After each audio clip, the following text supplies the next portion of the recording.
Bonjour tout le monde, c'est Manga Otaku. Aujourd'hui on se retrouve pour notre première vidéo review pour l'épisode 125 de Dragon Ball Super.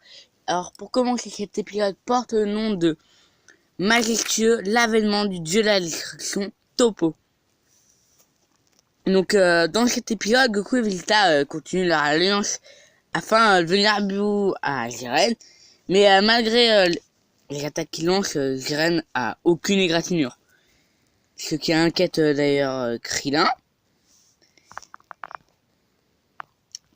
Alors que le combat contre Jiren fait rage, Toppo et C17 continuent de s'affronter avec C17 qui utilise sa barrière pour stopper l'attaque Justice Flash de Toppo. Voyant qu'il ne reste que 6 minutes avant la fin du tournoi qui approche à grands pas, C17 commence à lancer un barrage de Kikoa sur Toppo, bien que ses attaques n'aient pas grand effet sur Toppo. Elle le gêne et sur le banc, C18 explique que le plan de C17 c'est d'initier sa stratégie pour bloquer Toppo jusqu'à la fin du temps imparti pour le tournoi. Comprenant la stratégie de C17, Toppo se libère et jure de battre C17. Maintenant, pour protéger son univers, lance une énorme attaque sur C17 qui le contre avec sa propre attaque. Les deux attaques s'entrechoquent, mais Toppo commence à pousser C17 vers le bord de la rame. Mais avant que C17 ne soit hors rig, Freezer, toujours en Golden, apparaît en attaque et attaque Toppo par derrière. Il pense que C17 s'est bien amusé, mais intervient pour finir avec Toppo. Freezer continue de tirer sur Toppo, qui est toujours bloqué entre les tirs de Freezer et celui de C17. Donc Toppo ne peut pas se retourner et contre-attaquer. S'ennuyant assez rapidement de cette situation, Freezer préparait l'attaque finale pour en finir, qui fait tellement de dégâts à Toppo que ce dernier perd la lutte contre C17 et le ki de ce dernier finit par l'entourer.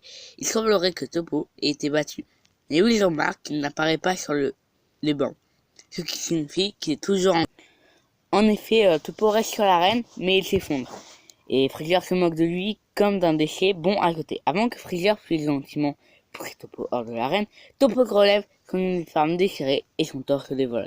Toppo déclare qu'il n'a plus besoin de justice et se résout lui-même. Il commence à émettre un ki gigantesque très similaire à celui d'un dieu, et Vermoon indique qu'il est temps que Toppo leur montre ce pouvoir. Les yeux de Toppo deviennent violets et un dessin apparaît sur son torse, similaire à celui de la tenue de Vermoon. Freezer n'est pas plus impressionné que cela par la transformation de Toppo, et le texte en lui lançant quelques rayons. Cependant, toutes les attaques sont annulées par l'aura violette de Toppo, et dans les tribunes, Beerus reconnaît là le pouvoir de la destruction d'un dieu de la destruction que seul un dieu peut posséder.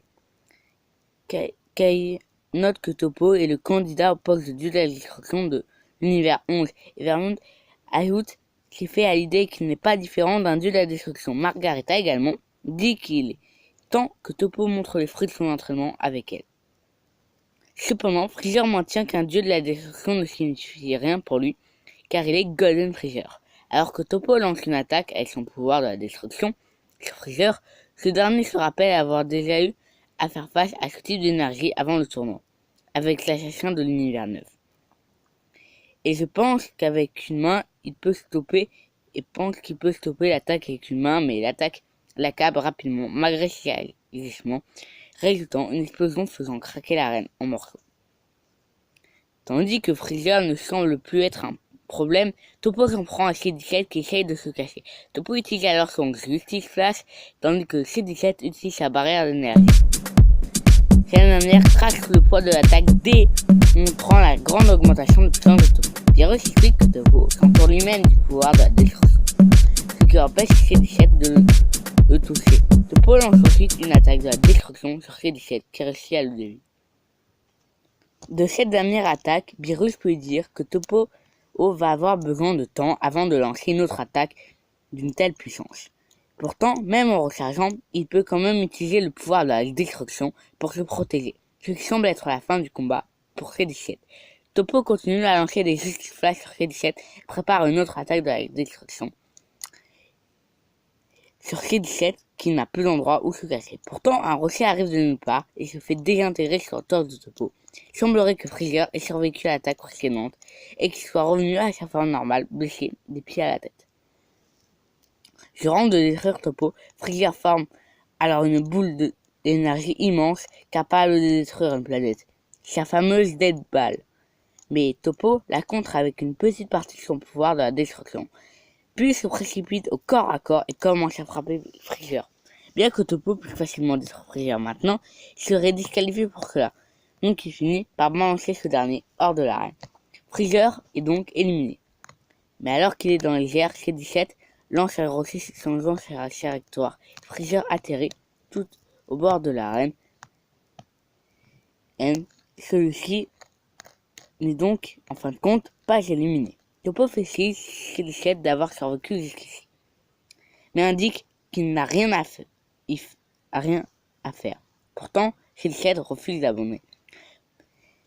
Alors qu'il ne reste plus que 5 minutes dans le tournoi du pouvoir, l'épisode se termine. Et c'est également sur ce que cette première review se termine. Si vous l'avez apprécié, n'hésitez pas à liker la vidéo et à vous abonner à la chaîne. Quant à moi, je vous dis à bientôt pour une nouvelle vidéo.